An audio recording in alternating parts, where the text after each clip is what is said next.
Vegetarian കറിയുടെ ഒരു video ആയിട്ടാണ് വന്നേക്കുന്നത്. അപ്പോൾ ഞാൻ കഴിഞ്ഞ ദിവസം പച്ചപ്പപ്പായയുടെ ഒരു കറിയുടെ ഒരു വീഡിയോ അപ്ലോഡ് ചെയ്തിട്ടുണ്ടായിരുന്നു. നിങ്ങൾ കുറച്ച് പേരെ കണ്ടിട്ടുണ്ടായിരുന്നു. എനിക്ക് തോന്നുന്നു ഇനിയും കുറേ പേര് കാണാത്തവരുണ്ടെന്നാണ്. അപ്പോൾ കാണാത്തവരുണ്ടെന്ന് വെച്ചിട്ടുണ്ടെങ്കിൽ കാണാൻ വേണ്ടിയിട്ട് മറക്കരുത്, ട്രൈ ചെയ്ത് നോക്കാനും മറക്കരുത്. അപ്പോൾ ഇപ്പോൾ നോയമ്പിൻ്റെ സമയമുള്ള അപ്പോൾ കുറേ പേരൊക്കെ ചോദിച്ചിട്ടുണ്ടായിരുന്നു വെജിറ്റേറിയൻ കറിയുടെ വീഡിയോസുകൾ കൂടുതൽ ചെയ്യണമെന്ന്. അപ്പോൾ ഇന്നും നമ്മൾ ഒരു വെജിറ്റേറിയൻ കറിയാണ് ചെയ്യാൻ വേണ്ടിയിട്ട് പോകുന്നത്. ഇന്നത്തെ കറി ഉരുളൻകിഴങ്ങും പിന്നെ സോയാ ചങ്ക്സും കൂടിയിട്ടുള്ള ഈ കറിക്ക് നമ്മൾ നാട്ടില് ഇറച്ചി വെപ്പ് എന്നൊക്കെ പറയും. പക്ഷെ അതിനകത്ത് നമ്മൾ തേങ്ങയൊക്കെ വറുത്തരച്ച് ചേർത്തിട്ടാണ് ആ കറി റെഡി ആക്കിയിട്ട് എടുക്കുന്നത്. പക്ഷെ കറിയിലേക്ക് നമുക്ക് തേങ്ങയൊന്നും ആവശ്യമില്ല. കുറെ പേര് പറഞ്ഞിട്ടുണ്ടായിരുന്നു തേങ്ങയില്ലാത്ത കറികൾ വേണമെന്ന്. അപ്പോൾ ഇന്നത്തെ കറി തേങ്ങയില്ലാത്ത കറിയാണ്. പക്ഷേ തേങ്ങ വറുത്തരച്ച കറിയുടെ ഒക്കെ നല്ലൊരു ടേസ്റ്റ് നല്ല മണമൊക്കെ ഉണ്ടാവും. ഇല്ലെങ്കിൽ നമ്മൾ സ്പെഷ്യലായിട്ട് ഒരു മസാലയൊക്കെ പൊടിച്ചിട്ട് ചേർക്കും. റെഡി ആക്കിയിട്ട് എടുക്കാൻ വേണ്ടിയിട്ട് ഒട്ടും പാടില്ല. കറി കാണാൻ തന്നെ നല്ല ഭംഗിയാണ്. കഴിക്കാനാണെന്ന് വെച്ചിട്ടുണ്ടെങ്കിൽ നല്ല ടേസ്റ്റിന്റെ ചോറിന്റെ കൂടെ അല്ലെങ്കിൽ ചപ്പാത്തിയുടെ കൂടെ കഴിക്കാൻ വേണ്ടിയിട്ട് സൂപ്പർ കറിയാണ്. ഇതേപോലെ നിങ്ങൾ ഉണ്ടാക്കിയിട്ടുണ്ടെന്ന് വെച്ചിട്ടുണ്ടെങ്കിൽ സോയാ ചങ്ക്സ് ഇഷ്ടമില്ലാത്തവർക്കും നല്ല ഇഷ്ടമുണ്ടാവും. കാരണം ചിലർ പറയാറുണ്ട് സോയാ ചങ്ക്സിന് ഒരു കുത്തുണ്ട്, ഒരു ടേസ്റ്റ് ഉണ്ട്, അത് ചിലർക്ക് ഇഷ്ടമില്ലെന്ന്. പക്ഷേ ഇതേപോലെ വെച്ചിട്ടുണ്ടെന്ന് വെച്ചിട്ടുണ്ടെങ്കിൽ സോയാ ചങ്ക്സിന്റെ ഉള്ളിലേക്ക് ആ മസാലയൊക്കെ കണ്ട് പിടിച്ചിട്ട് നല്ല ടേസ്റ്റ് ആണ് കഴിക്കാൻ വേണ്ടിയിട്ട്. അപ്പോൾ നിങ്ങൾ ട്രൈ ചെയ്ത് നോക്കാം. പിന്നെ കുറേ പേരൊക്കെ പറയുന്നുണ്ട് യൂട്യൂബിൽ ഇപ്പോൾ കുറേ പേർക്കൊന്നും നോട്ടിഫിക്കേഷൻ കിട്ടുന്നില്ലാന്ന്. അപ്പോൾ അങ്ങനെ കിട്ടാത്തവരുണ്ടെന്ന് വെച്ചിട്ടുണ്ടെങ്കിൽ യൂട്യൂബിൽ പോയിട്ട് മിയാൻഡിച്ചിൻ്റെ ഹോം പേജിൽ നോക്കാൻ വേണ്ടിയിട്ട് മറക്കരുത്. ഞാൻ മിക്ക ദിവസവും എനിക്ക് ഞായറാഴ്ച അല്ലാണ്ട് ബാക്കി എല്ലാ ദിവസവും, ചിലപ്പോൾ ശനിയാഴ്ചയും ചെയ്യില്ല, പിന്നെ ബാക്കിയുള്ള എല്ലാ ദിവസവും ഞാൻ ഉറപ്പായിട്ടും വീഡിയോസുകൾ അപ്ലോഡ് ചെയ്യുന്ന ഒരാളാണ്. അപ്പോൾ ഞാൻ എൻ്റെ ഫേസ്ബുക്ക് പേജിൽ ഞാൻ ചെയ്യുന്ന വീഡിയോസിൻ്റെ ലിങ്കുകൾ ഞാൻ ഷെയർ ചെയ്യാറുണ്ട്. അതേപോലെ തന്നെ വാട്സപ്പ് ഗ്രൂപ്പിലുള്ളവർക്ക് ഞാൻ വീഡിയോയുടെ ലിങ്ക് അയച്ചു കൊടുക്കാറുണ്ട്. അപ്പോൾ നിങ്ങളുടെ ഫ്രണ്ട്സിനൊക്കെ നിങ്ങൾ ഷെയർ ചെയ്യാൻ വേണ്ടിയിട്ട് മറക്കരുത്. അപ്പോൾ നിങ്ങൾ ട്രൈ ചെയ്ത് നോക്കാം. ട്രൈ ചെയ്ത് നോക്കിയിട്ട് ഫീഡ്ബാക്കും പറയാൻ വേണ്ടിയിട്ട് മറക്കരുത്. അപ്പോൾ ഈ നമുക്ക് ഒട്ടും സമയം കളയേണ്ടതന്നെ നമ്മുടെ ഉരുളൻകിഴങ്ങും പിന്നെ സോയാ ചങ്ക്സും കൂടിയിട്ടുള്ള കറി റെഡി ആക്കിയിട്ട് എടുക്കാം. അപ്പോൾ ഇനി നമുക്ക് ഈ കറി റെഡിയാക്കാൻ വേണ്ടിയിട്ട് ഞാനിവിടെ 1 കപ്പ് സോയാ ചങ്ക്സ് ആണ് എടുത്തേക്കുന്നത്. അത് ഞാനിവിടെ മെഷറിംഗ് കപ്പിലാണ് എടുത്തേക്കുന്നത്. അല്ലെങ്കിൽ സാധാരണ നമ്മൾ ചായ കുടിക്കുന്ന ഗ്ലാസ് ഉണ്ടല്ലോ, ആ ഗ്ലാസ്സിൽ 1 ഗ്ലാസ് എടുക്കുക. ഈ സോയാ ചങ്ക്സ് നമ്മൾ എന്ത് ചെയ്യണമെന്ന് വെച്ചിട്ടുണ്ടെങ്കിൽ ഫസ്റ്റ് വെള്ളത്തിലിട്ടിട്ട് ഒന്ന് കുതിർത്തിയിട്ട് എടുക്കണം. അപ്പോൾ പച്ചവെള്ളത്തിലല്ല കേട്ടോ കുതിർത്തേണ്ടത്. ഇപ്പോൾ ഞാനിവിടെ കുതിർത്താൻ വേണ്ടിയിട്ട് വെള്ളം തിളപ്പിക്കാൻ വേണ്ടിയിട്ട് വെച്ചിട്ടുണ്ട്. ഇപ്പോൾ നമ്മുടെ വെള്ളം നന്നായിട്ട് വെട്ടി തിളക്കിയിട്ടുണ്ട്. ഇതിലേക്ക് നമുക്ക് സോയാ ചങ്ക്സ് ചേർക്കാം. അപ്പോൾ ഇത് നല്ല സോഫ്റ്റായിട്ട് വരും. നമുക്ക് തീ ഓഫ് ചെയ്യാം. ഒരു 10 മിനിറ്റ് ഈ ചൂടുവെള്ളത്തിൽ കിടക്കട്ടെ. നമുക്ക് മസാല ചൂടാക്കിയിട്ട് എടുക്കാം. അപ്പോൾ അതിന് വേണ്ടിയിട്ട് ഒരു പാൻ വെച്ചിട്ട് ചൂടാക്കുക. ഞാൻ ഇതിലേക്ക് ഇതേപോലത്തെ ഒരു തക്കോലം ചേർക്കുന്നുണ്ട്. തക്കോലം എന്ന് വെച്ചിട്ടുണ്ടെങ്കിൽ ഇതേപോലെ ഇങ്ങനെ സ്റ്റാറായിട്ടിരിക്കുന്നത് അത് ഒരെണ്ണം ചേർക്കുക. പിന്നെ ഒരു ഏലക്കായ, ഇത് കുറച്ച് വലിയ ഏലക്കായ കേട്ടോ, ചെറുതാന്ന് വെച്ചിട്ടുണ്ടെങ്കിൽ 2 എണ്ണം ചേർക്കുക. പിന്നെ ഒരു 5 കറിയാമ്പൂ, ഇത്രയ്ക്ക് കറുകപ്പട്ട എടുത്തിട്ടുണ്ട്. പിന്നെ അധികം കട്ടിയില്ല കേട്ടോ. അപ്പോൾ നിങ്ങൾ എടുക്കുമ്പോൾ അത്യാവശ്യം ഇതേപോലത്തെ ഒരു പീസ് എടുക്കുക. ഇതിപ്പോൾ ചെറിയ ചെറിയ പീസായിട്ടാണ് ഇത്രയ്ക്ക് എടുത്തേക്കുന്നത്. ഇപ്പോൾ തീ ഓണാക്കണ്ട കേട്ടോ. അപ്പോൾ തീ ഓഫ് ചെയ്ത് വെച്ചേക്കാണ്. ഇനി ഇതിലേക്ക് 1 ടേബിൾ സ്പൂൺ കുരുമുളക് ചേർക്കുക. ഇതേപോലെ മുഴുവനായിട്ടുള്ള കുരുമുളക് തന്നെ ചേർക്കുക. മല്ലി മുഴുവനായിട്ടുള്ള മല്ലിയാണ് എടുക്കുന്നത്. എല്ലാവരും ഇവിടെ മെഷറിംഗ് സ്പൂണിൽ ടേബിൾ സ്പൂണിലാണ് എടുക്കുന്നത്. മല്ലി ഞാനിവിടെ 3 ടേബിൾ സ്പൂൺ എടുത്തിട്ടുണ്ട്. കുരുമുളക് 1 ടേബിൾ സ്പൂൺ. ചെറിയ ജീരകം 1/2 ടീസ്പൂണാണ് എടുത്തേക്കുന്നത്. ടേബിൾ സ്പൂണിലല്ല കേട്ടോ, ടീസ്പൂണിലാണ് എടുത്തേക്കുന്നത്. പിന്നെ വലിയ ജീരകം, 2 ടൈപ്പ് ജീരകം ചേർക്കുന്നുണ്ട്. വലിയ ജീരകം എന്ന് വെച്ചിട്ടുണ്ടെങ്കിൽ പെരുംജീരകം, അത് ഞാനിവിടെ 1 ടീസ്പൂണാണ് ചേർത്തേക്കുന്നത്. ചെറിയ ജീരകം 1/2 ടീസ്പൂൺ. 1/4 ടീസ്പൂൺ ഉലുവ ഒട്ടും കൂടുതൽ ചേർക്കരുത്. 1/4 ടീസ്പൂൺ എന്ന് വെച്ചിട്ടുണ്ടെങ്കിൽ ഒരു 8-9 ഉലുവ ഉണ്ടാവുള്ളൂ കേട്ടോ. നമുക്ക് തീ ഓണാക്കാം. ഇത് ചെറിയ ചൂടിലിട്ടിട്ട് ഇത് നന്നായിട്ടൊന്ന് ചൂടാക്കിയിട്ട് എടുക്കുക. ഇതെല്ലാം കൂടിയിട്ട് നന്നായിട്ട് അങ്ങോട്ട് ചൂടായിട്ട് വന്നു കഴിയുമ്പോൾ നല്ല സ്മെല്ലുണ്ടാവും. കരിഞ്ഞു പോരുത്. തീ ഒരുപാട് അങ്ങോട്ട് കൂട്ടി വെച്ചിട്ടുണ്ടെന്ന് വെച്ചിട്ടുണ്ടെങ്കിൽ പെട്ടെന്ന് കരിഞ്ഞു പോകും. ഇത് ജീരകമൊക്കെ ചെറുതായിട്ട് പൊട്ടി തുടങ്ങിയിട്ടുണ്ട്. ഞാൻ ഇളക്കി കൊടുത്തോണ്ടിരിക്കണം, അല്ലെങ്കിൽ അടിയിൽ കിടക്കുന്ന ജീരകമൊക്കെ കരിഞ്ഞു പോകും. ഇപ്പോൾ നന്നായിട്ട് ചൂടായിട്ടുണ്ട്. ഞാനിവിടെ തീ ഓഫ് ചെയ്തു. ഇതിനകത്ത് തന്നെ വെക്കരുത് കേട്ടോ. ഇതിനകത്ത് വെച്ചിട്ടുണ്ടെന്ന് വെച്ചിട്ടുണ്ടെങ്കിൽ ഈ പാൻ്റെ ചൂട് കൊണ്ട് നമ്മുടെ ഈ മസാലകൾ എല്ലാവരും കരിഞ്ഞു പോകും. ഇത് ചൂടാറി കഴിഞ്ഞ് കഴിയുമ്പോൾ മിക്സിയുടെ ചെറിയ ജാറിലിട്ടിട്ട് നല്ല പൊടിയായിട്ട് പൊടിച്ചിട്ടെടുക്കുക. ഇനി ഞാനിവിടെ ഇത് കറിയാക്കാൻ വേണ്ടിയിട്ട് ഇതേപോലത്തെ ഒരു തക്കാളി എടുത്തിട്ടുണ്ട്. ഇത് എനിക്കിവിടെ കിട്ടിയത് വലിയ തക്കാളി ആയതുകൊണ്ടാട്ടോ ഇതിൻ്റെ പകുതി എടുത്തേക്കുന്നത്. അല്ലെങ്കിൽ നിങ്ങൾ അതനുസരിച്ചിട്ട് തക്കാളി എടുക്കുക. അപ്പോൾ നമ്മുടെ നാട്ടിലെ തക്കാളിക്ക് ആണെങ്കിൽ ഭയങ്കര ചെറിയ തക്കാളി എന്ന് വെച്ചിട്ടുണ്ടെങ്കിൽ 2 തക്കാളി എടുക്കുക. പിന്നെ ഇതേപോലത്തെ ഒരു വലിയൊരു സബോള എടുത്തിട്ടുണ്ട്. പിന്നെ ഒരു 3 വലിയ വെളുത്തുള്ളി എടുത്തിട്ടുണ്ട്. കറിവേപ്പില എടുത്തിട്ടുണ്ട്. പിന്നെ പച്ചമുളക് നിങ്ങളുടെ എരിവിനനുസരിച്ചിട്ട് ചേർക്കാം. ഇതിലേക്ക് നമ്മൾ മുളക് പൊടിയും ചേർക്കുന്നുണ്ട്. പിന്നെ നമ്മൾ മസാല ചൂടാക്കിയിട്ട് എടുത്തപ്പോൾ 1 ടേബിൾ സ്പൂൺ കുരുമുളക് ചേർത്തിട്ടുണ്ടല്ലോ, അപ്പോൾ അതനുസരിച്ചിട്ട് പച്ചമുളക് ചേർക്കാം. പിന്നെ ഇതേപോലത്തെ ഒരു വലിയ കഷ്ണം ഇഞ്ചി എടുത്തിട്ടുണ്ട്. അപ്പോൾ ഇതിൽ നിന്ന് നമ്മൾ എന്ത് ചെയ്യുന്നത് വെച്ചിട്ടുണ്ടെങ്കിൽ തക്കാളി നമ്മളൊന്ന് വഴറ്റിയിട്ട് മിക്സിയിലിട്ടിട്ട് നല്ല പേസ്റ്റ് പോലെ അരച്ചിട്ടെടുക്കും. അപ്പോൾ തക്കാളി കുറച്ച് വലുതായിട്ട് കട്ട് ചെയ്താലും കുഴപ്പമില്ല. പിന്നെ ഈ സവോള വലുതാണല്ലോ എടുത്തേക്കണത്, ഇതിൻ്റെ പകുതി നമുക്ക് ഈ തക്കാളിയുടെ കൂടെ വഴറ്റിയിട്ട് അരച്ചിട്ട് എടുക്കാൻ വേണ്ടിയിട്ട് എടുക്കുക. ബാക്കിയുള്ളത് നല്ല ചെറുതായിട്ട് കട്ട് ചെയ്തിട്ട് എടുക്കുക. പിന്നെ വെളുത്തുള്ളിയും ഇതിൻ്റെ കൂടെ തന്നെ ചേർക്കുക, കറിവേപ്പിലയും ചേർക്കുക.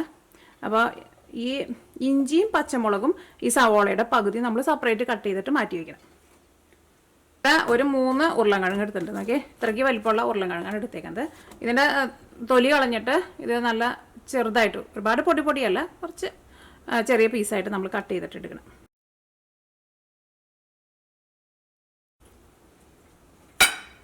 ഈ ഉരുളൻകിഴങ്ങ് കുറച്ച് ചെറിയ പീസായിട്ട് കട്ട് ചെയ്തിട്ട് എടുക്കുക. ഒരുപാട് ഭയങ്കര ചെറുതായിട്ട് കട്ട് ചെയ്യണ്ട. നമ്മുടെ ചൂടാക്കി വെച്ചേക്കണ മസാലകളുണ്ടല്ലോ, പൊടിച്ചിട്ടില്ല, നല്ല മണം വരുന്നുണ്ട് അടുക്കളയിൽ. അങ്ങനെ മസാല നമ്മൾ ചൂടാക്കിയിട്ട് വെച്ചാലും കുറേ നേരം നമ്മളതിന് തുറന്ന് വയ്ക്കരുത് കേട്ടോ, അപ്പോഴും അതിൻ്റെ മണം പോകും. നമ്മൾ ഉരുളൻകിഴങ്ങ് കട്ട് ചെയ്ത് കഴിഞ്ഞിട്ടുണ്ടെങ്കിൽ ഞാനത് പൊടിച്ചെടുക്കാൻ വേണ്ടിയിട്ട് പോവാം.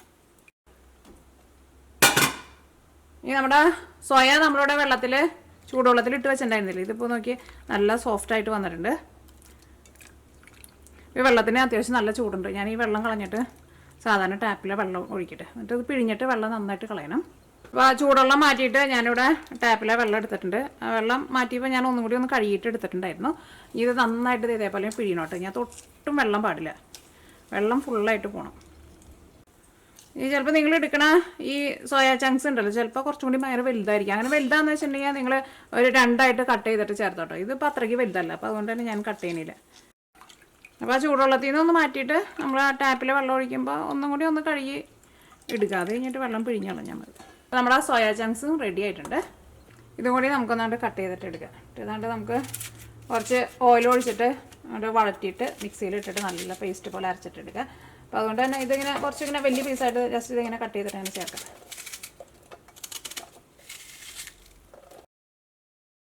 ഇത് വഴറ്റിയെടുക്കാൻ വേണ്ടിയിട്ട് ഒരു പാൻ വെച്ചിട്ട് ചൂടാക്കുക. ഇതിലേക്ക് നിങ്ങൾ സാധാരണ കറിയിലേക്ക് ഉപയോഗിക്കുന്ന ഏത് ഓയിലാണെന്ന് വെച്ചിട്ടുണ്ടെങ്കിൽ ആ ഓയിൽ ചേർക്കുക. ഇത് ഞാനിപ്പോൾ സൺഫ്ലവർ ഓയിലാണ് എടുത്തേക്കുന്നത്. വെളിച്ചെണ്ണയിൽ വേണമെന്ന് വെച്ചിട്ടുണ്ടെങ്കിൽ വെളിച്ചെണ്ണയിലും ചെയ്യാം. നമ്മുടെ മസാല എല്ലാവരും കൂടിയിട്ട് ഞാനിവിടെ പൊടിച്ചെടുത്തിട്ടുണ്ട്, നല്ല മണം വരട്ടുണ്ട്. ഇത് നമുക്ക് ഇങ്ങനെ തന്നെ അടച്ച് വെക്കാം. നമ്മുടെ ഓയിൽ നന്നായിട്ട് ചൂടായിട്ടുണ്ട്. ഇനി ഇതെല്ലാം ചേർക്കാം. ഇതിന് ഉപ്പ് ചേർക്കാം. ഇത് ഞാനിവിടെ മൂടി വയ്ക്കുകയാണ്. ആ തക്കാളിയും സവാളയൊക്കെ നന്നായിട്ടൊന്ന് സോഫ്റ്റായിട്ട് വന്നാൽ മതി. അപ്പം എൻ്റെ ഇവിടെ വലിയ ബർണറാണ്, ഞാൻ തീ പതുക്കൊന്ന് കുറച്ച് വെക്കുന്നുണ്ട്. അപ്പോൾ ഇനി അത് റെഡിയാവണ നേരം കൊണ്ട് നമ്മുടെ ഈ സവാളയും ഇഞ്ചിയൊക്കെ നമുക്കൊന്ന് പൊടിയായിട്ടൊന്ന് കട്ട് ചെയ്തിട്ട് എടുക്കണമല്ലോ. അപ്പോൾ ഇഞ്ചി ഒന്നല്ലെങ്കിൽ നിങ്ങൾ ഇഞ്ചി നല്ല നൈസായിട്ട് ഇങ്ങനെ ചതച്ചിട്ട് എടുക്കുക, അല്ലെങ്കിൽ അത് ഇതേപോലെ നല്ല കനം കുറച്ചിട്ട് ഇങ്ങനെ കട്ട് ചെയ്തിട്ട് എടുക്കുക. എങ്ങനെ എടുത്താലും കുഴപ്പമില്ല. ഇതിപ്പോൾ കുറച്ച് വലിയ കഷ്ണം ഇഞ്ചി കേട്ടോ, അപ്പോൾ ഇത്രയ്ക്ക് ഇഞ്ചി വേണ്ട, ഇതിൻ്റെ ഒരു 3/4 ഭാഗം എടുക്കണമല്ലോ കേട്ടോ.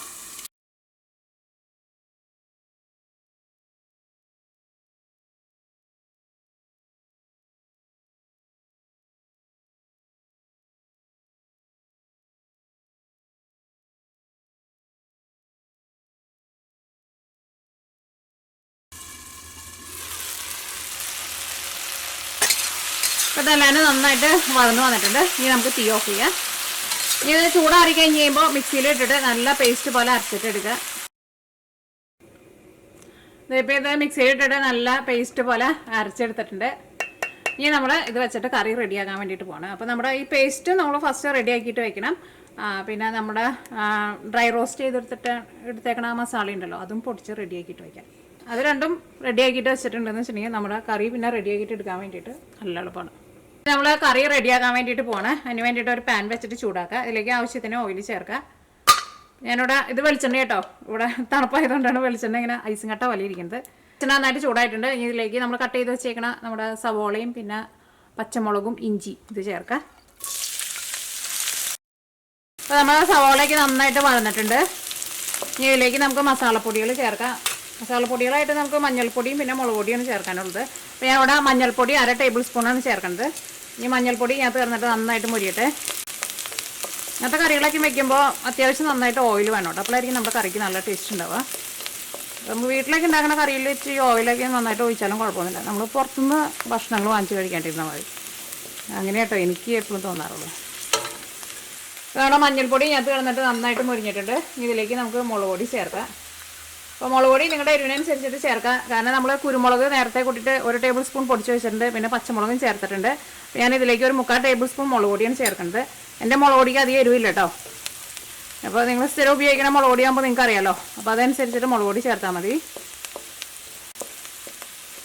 കാരണം മുളക് പൊടി ഇതിനകത്ത് കിടന്നിട്ട് നന്നായിട്ട് മുരിഞ്ഞിട്ടുണ്ട്. ഇതിലേക്ക് നമ്മൾ കട്ട് ചെയ്ത് വെച്ചേക്കണ നമ്മുടെ ഉരുളൻകിഴങ്ങ് ഉണ്ടല്ലോ, അത് ഞാനിവിടെ വെള്ളത്തിലിട്ട് വെച്ചിട്ടുണ്ട്. കാരണം ഉരുളൻകിഴങ്ങ് നമ്മൾ വെള്ളത്തിലിട്ട് വെക്കണം, അല്ലെങ്കിൽ കറ പിടിക്കും. കറ പിടിക്കാന്ന് വെച്ചിട്ടുണ്ടെങ്കിൽ ഉരുളൻകിഴങ്ങിൻ്റെ കളർ മാറും. ഇതിലേക്ക് ഉരുളൻകിഴങ്ങ് ചേർക്കട്ടെ. ഇനി ഇതിലേക്ക് നിങ്ങൾക്ക് കോളിഫ്ലവർ വേണമെന്ന് വെച്ചിട്ടുണ്ടെങ്കിൽ കുറച്ച് കോളിഫ്ലവറും ചേർക്കാം കേട്ടോ. ഇനി നമ്മുടെ സോയ ചങ്ക്സ് ഉണ്ടല്ലോ അതും ചേർക്കാം. ഇതെല്ലാം കൂടിയിട്ട് നന്നായിട്ടൊന്ന് മിക്സ് ചെയ്യുക. ഇതിലേക്ക് നമ്മൾ അരച്ച് വെച്ചേക്കണം നമ്മുടെ തക്കാളിയുടെ പേസ്റ്റും ചേർക്കണം. നമ്മുടെ മസാല പൊടിച്ച് വെച്ചിട്ടില്ലേ അതും ചേർക്കണം. അത് രണ്ടുമാണ് ചേർക്കാനുള്ളത്. ഇനി ഫസ്റ്റ് നമ്മുടെ തക്കാളിയുടെ പേസ്റ്റ് ചേർക്കാം. ഇനി നമുക്ക് ഈ കഷ്ണങ്ങളൊക്കെ വേവാൻ വേണ്ടിയിട്ട് വെള്ളം കൂടി ചേർക്കണം. അപ്പോൾ മിക്സിയുടെ ജാറിൽ വെള്ളം എടുത്തിട്ട് വെള്ളം കൂടി ചേർക്കാം. അപ്പം ഇനി ഇതിലേക്ക് വെള്ളം ചേർക്കട്ടെ.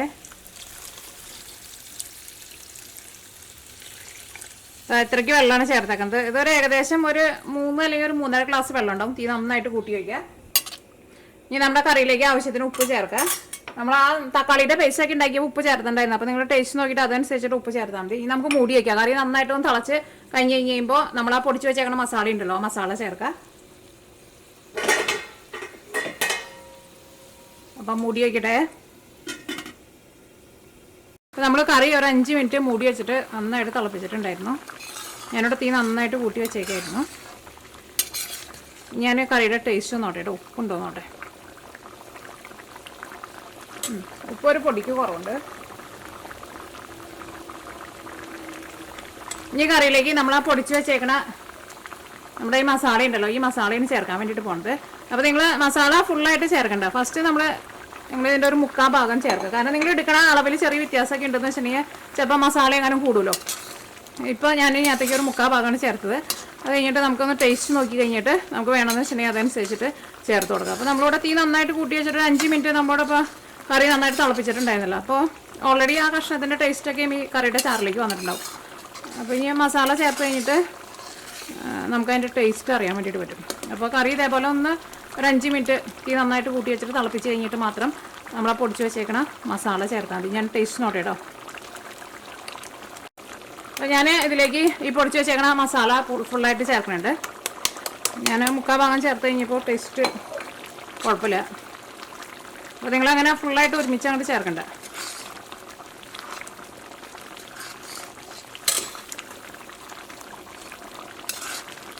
ഞാനിവിടെ ഒരു ലൈറ്റ് ഇട്ടിട്ടുണ്ടായിരുന്നു. ആ ലൈറ്റ് ഓഫ് ചെയ്ത് കഴിയുമ്പോഴാണ് ശരിക്കുള്ള നമ്മുടെ കറിയുടെ കളർ വരിക. കണ്ടില്ലേ, ഇതാണ് ശരിക്കും നമ്മുടെ കറിയുടെ കളർ. നല്ല ഒരു ഡാർക്ക് കളറാട്ടോ. ഞാനിവിടെ മീഡിയം ഫ്ലെയിമിൽ വെച്ചിട്ടാണ് കറി മൂടി വയ്ക്കാൻ വേണ്ടിയിട്ട് പോകുന്നത്. ഇങ്ങനത്തെ കഷ്ണങ്ങളൊക്കെ നമുക്കൊന്ന് വെന്ത് വരണമല്ലോ. ഇനി നമുക്ക് കറി ഒന്ന് തുറന്ന് നോക്കാം. ഞാൻ ഇടയ്ക്ക് കറി ഒന്ന് ഇളക്കിയിട്ട് കൊടുക്കണുണ്ടായിരുന്നു. അപ്പോൾ നമ്മുടെ കറിയിലെ ഗ്രേവിയൊക്കെയും ചെറുതായിട്ടൊന്ന് തിക്കായിട്ട് ഇങ്ങനത്തെ കഷ്ണങ്ങളൊക്കെ വെന്തിട്ടുണ്ട്. നല്ല മണം വരുന്നുണ്ട് തുറക്കുമ്പോൾ തന്നെ. അത് ഓയിലൊക്കെ കണ്ട ചെറുതായിട്ടൊന്ന് തെളിഞ്ഞ് വന്നിട്ടുണ്ട്. അപ്പോൾ ചെറിയ തീയിലിട്ടിട്ട് വേവിച്ചിട്ട് എടുക്കുക. അപ്പോൾ ഉരുളൻകിഴങ്ങിൻ്റെയും പിന്നെ ആ സോയാ ചങ്ക്സിൻ്റെ ഉള്ളിലേക്കൊക്കെയും നമ്മുടെ ഈ കറിയുടെ മസാലയൊക്കെ നന്നായിട്ട് പിടിക്കും. ഈ കറി നമുക്കൊരു സെർവിങ് പ്ലേറ്റിലേക്ക് പകർത്താം.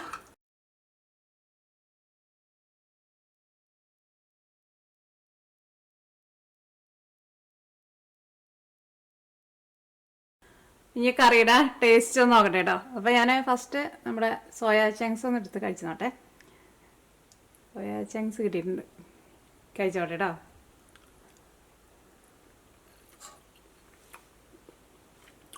കാരണം ഈ കറിയിൽ എനിക്ക് കൂടുതൽ ഇഷ്ടം കഴിക്കാൻ വേണ്ടിയിട്ട് സോയാ ചങ്ക്സ്. ചില ടൈപ്പ് സോയാ ചങ്ക്സിൻ്റെ കറികൾ എനിക്ക് അത്രയ്ക്ക് ഇഷ്ടമില്ല. പക്ഷേ ഈ കറിയുടെ സോയാ ചങ്ക്സ് കഴിക്കാൻ വേണ്ടി നല്ല ടേസ്റ്റാണ്. കാരണം ഈ മസാലയുടെ ഫ്ലേവറൊക്കെ ഈ സോയ ചങ്ക്സിൻ്റെ ഉള്ളിലേക്ക് നന്നായിട്ട് പിടിച്ചിട്ടുണ്ട്. ഫസ്റ്റ് കടിക്കുമ്പോൾ തന്നെ ആ സോയ ചങ്ക്സിൻ്റെ ഉള്ളിൽ നന്നായിട്ട് ഇങ്ങനെ ജ്യൂസ് വരും. കഴിക്കാൻ വേണ്ടിയിട്ട് നല്ല ടേസ്റ്റാണ്. നമ്മുടെ ഉരുളൻകിഴങ്ങൊന്ന് കഴിച്ചോടെ. സോയ ചങ്ക്സ് എന്ന് വെച്ചിട്ടുണ്ടെങ്കിൽ പിന്നെ നല്ല സോഫ്റ്റായിട്ടാണ് ഇരിക്കുന്നത്. നല്ല രസമാണ് കഴിക്കാൻ വേണ്ടിയിട്ട്. നമ്മുടെ ഉരുളൻകിഴങ്ങൊന്ന് കഴിച്ചോട്ടെ. ഉരുളക്കിഴങ്ങ് പിന്നെ പറയേണ്ട ആവശ്യമില്ലല്ലോ, വയലിട്ട വഴിക്കാനാണ്ട് അരിഞ്ഞു പോയി. അപ്പോൾ നിങ്ങളെല്ലാവരും ട്രൈ ചെയ്ത് നോക്കാം, ഉറപ്പായിട്ട് നിങ്ങൾക്ക് എല്ലാവർക്കും നല്ല ഇഷ്ടമാവും. അപ്പോൾ ആ മസാല ഞാൻ പൊടിച്ചത് ഞാൻ ഫുള്ളായിട്ട് ചേർത്തിട്ടുണ്ടായിരുന്നു. അപ്പോൾ നിങ്ങൾ എടുക്കണ ഈ കഷ്ണങ്ങളൊക്കെ കറക്റ്റ് അളവിലാണെന്ന് വെച്ചിട്ടുണ്ടെങ്കിൽ നിങ്ങൾക്ക് ആ മസാല പൊടിച്ചത് ഫുള്ളായിട്ട് ആവശ്യമുണ്ടാവും.